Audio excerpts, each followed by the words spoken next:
good to see you again, bud. How are you? How are you? Good to see you too. I'm doing good, man. You just kind of find new ways to occupy your time in this crazy world. Have you picked up any new hobbies? Every time we talk, you're always, doing something. And I know it's sometimes, a lot of times, it's musical related. But how have you been occupying your time? Yeah, this time I have actually just kind of delved into an old hobby, which is playing piano. And I think I've had more consistent time to do so. So I've actually kind of grown a bit, which is nice. And now I've actually been cooking quite a bit, but nothing too elaborate, just kind of like eating clean and getting ready for my season two of my show. Nothing too elaborate. You've lapped me three times in everything you're doing because I am doing nothing close to that. But enough about that. Is Sam a rebel? I would definitely say she has rebellious instincts, and I think something that she struggles with through the whole movie is just her natural inclination to go against what everyone's saying, and sort of like she just pulls away from people, whatever people want her to do, she just does the opposite. And it doesn't matter why or for what reason, she just has that natural instinct to go against people. And in some aspects, I think that's a really great quality, if and like being strong-willed and doing, what you want because you want it, not because someone else wants you to.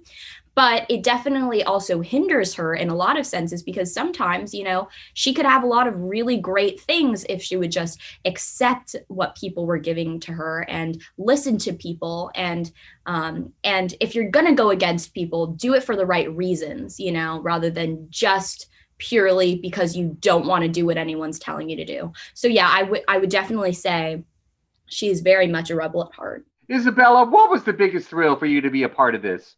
Oh, biggest thrill, I think two things. For me, getting to work with the incredible cast. I had a blast on set and I was fortunate enough to be friends with everyone and we all bonded so closely. So that was definitely one of the big things. Another thing for me would be the stunts. I think I said this earlier, but getting to be able to try new things in a safe environment and watch myself become stronger physically, mentally, it was a huge step for me and it was very self-empowering. And so being able to do the stunts on set and see how they turned out in the movie, it, like you said, it's thrilling. Tell me how this role found its way to you. So I was filming I'm Australian, so I was filming a television series here in Australia and my contract was wrapping up. And my agent told me about this role and I just kind of fell in love with her immediately. I think she's hilarious. I think she's an idiot. I knew I could have so much fun with it. I did an accent, so in the movie I'm English and I'm really posh and proper and a bit of a dumb blonde. So I got to put a lot of comedic value into it, which I always love. And then I love her personal self-growth that she has to go on of self-love and understanding that it's not all about the external. It's important to work on the internal as well. So I loved her. And I was really happy when I got the call saying that I got the role. Faly, how much fun did you seem? Everybody looked like everybody had such a wonderful time, but how cool was it to play a superhero? Oh my God. It's really surreal still. Like sometimes I find it hard to believe that I did do that already. But like when I first heard that I'd get to play a superhero, I was in shock. I was like, this is finally happening. I've fantasized about this. I've dreamed about this. I played pretend when I was a kid about this. And then yeah, it was a dream come true, honestly, and it's been super surreal, but a blessing. Niles, when you're in costume, Yes. what do you feel? I mean, do you feel superhero-ish? Tell me what's going through your mind when you're all decked out. Oh my, I feel like I am the man. It is one of the coolest feelings. I feel like I can probably do any stunt, which I probably can't. But when I put that thing on, I get into my Tuma mindset. Like the outfits are really cool, really cool. Like I was really looking forward to that part about the movie. I hope you all got to keep them because if you did, you'll win every Halloween costume this season. I know. I really wanted to keep some of my outfits, but we couldn't. So what they did is the wardrobe for one of the dresses I love, they gave me the pattern for what they built the dress on, and so I can now go and make the dress if I choose to. I feel like a big part of a superhero is their costume. So even when I was auditioning for the role, I kept thinking like what we were going to look like as an ensemble, like what our costumes were going to look like. And then I saw it for the first time and we went in and I got fit for it, but it wasn't like the whole outfit yet. It was just like samples of what it could look like just to try it on and tailor it to see how it would fit me. Then on the day, I saw the whole outfit and I was jaw drop. It was on the floor. I was like, this is it. We're superheroes. This just happened. We are the secret society of second born royals. It was a ton of fun. I mean, I got to realize so many dreams at once, being a Disney prince, being a Disney superhero, being able to apply some of my stage combat to doing stunt work and even choreography to picking up the moves themselves. So it was a really natural fit, weirdly enough, because I thought it was going to be a lot of unknowns, but it actually ended up being a blast. I felt very connected to Sam. And not only did I feel connected to her, but I definitely think that everyone can see a little bit of themselves in her, which I think is very important. It's so empowering when we see people on screen that we connect with and relate to, and whether it's because we look like them or because they act the way we act. Whatever it is, connecting with people that you see on the big screen, and all of a sudden you feel validated in your feelings, you feel less alone in your experiences. And I think that's something that's so important.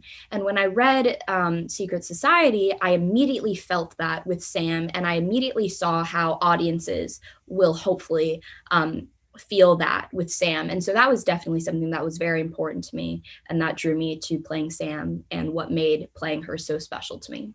And you see there's a bit of a costume progression, I think, for both of our characters throughout the show. So I loved working with the costume woman. What was awesome, some of the costumes were tailored to us. I'd never had like anything tailored to me before. Like we got to go in, have fittings, like give our opinion. So yeah, I think there was a lot of like backstory. It wasn't just a costume that'd been given to us. We had these tailored, and there was already a backstory and emotion attached to them. So it changed. You're the mentor, you're the teacher, you're the guidance counselor to this cast. What was it like to work with everybody? Well, it's interesting being the old guy now on set, and I really did learn a lot. I learned the term Gen Z on that film. I thought that everyone was a millennial, and then realized that there was something below that. But I gotta say, in all seriousness, like these young talented actors and actresses really taught me a lot. They're really smart.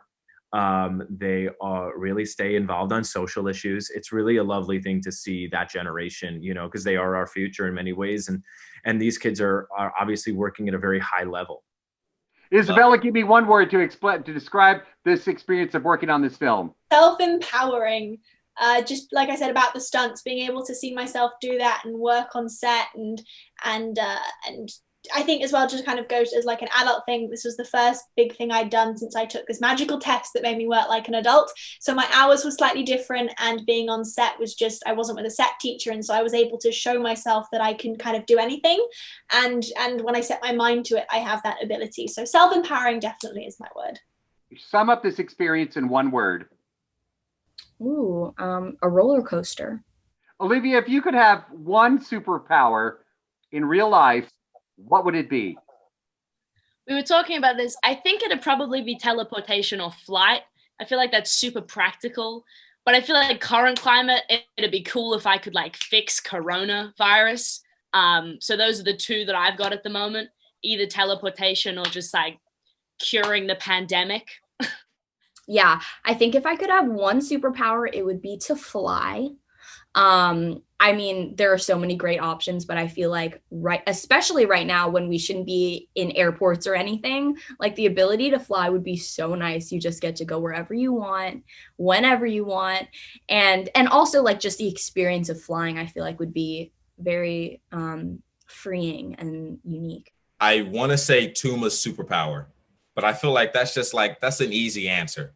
So I'm going to go with super smart, because if you're super smart, I could probably create anything, like literally anything. So I feel like that's such an OP power. I just watched the Avatar the other day, the Nickelodeon cartoon. I finally finished it. You know what, I'd love to be a bender, like all four elements, master all of them. Right. Yeah. I would love to cure a pandemic with the snap of my fingers. Isabella, you've had a chance to think about it for a little bit. So same question for you. What superpower would you like? Superpower, I would go with either telekinesis or invisibility. I think I love the idea of just being able to show up behind people and them have no idea that I'm there. And I think with telekinesis, I just love the idea of being able to move anything I want. Were you disappointed, though, that no big musical number in this movie? I don't know where it would fit, but I was kind of hoping at some point you would break out into a musical number. Yeah, it can't be musical numbers every time. I hope to have a very, very long career where I do many, many musicals, many non-musicals, many comedies, dramas. And it was nice to just focus more on that other stuff. And hopefully people will get to see a kind of different side of me. All right, Niles, I'm going to go with you. We're going to wrap up with this. Give me one word to describe your experience working on this fantastic film.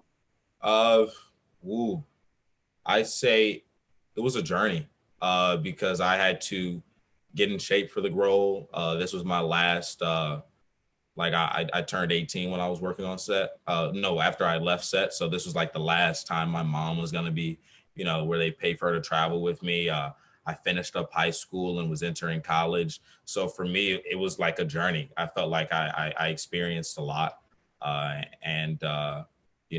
came out the other side, Every time that I get to talk with you, my friend, it's a treat, and today is no exception. Please stay safe. I can't wait to see you again in person, and man, just keep being you, man. I love your work, dog.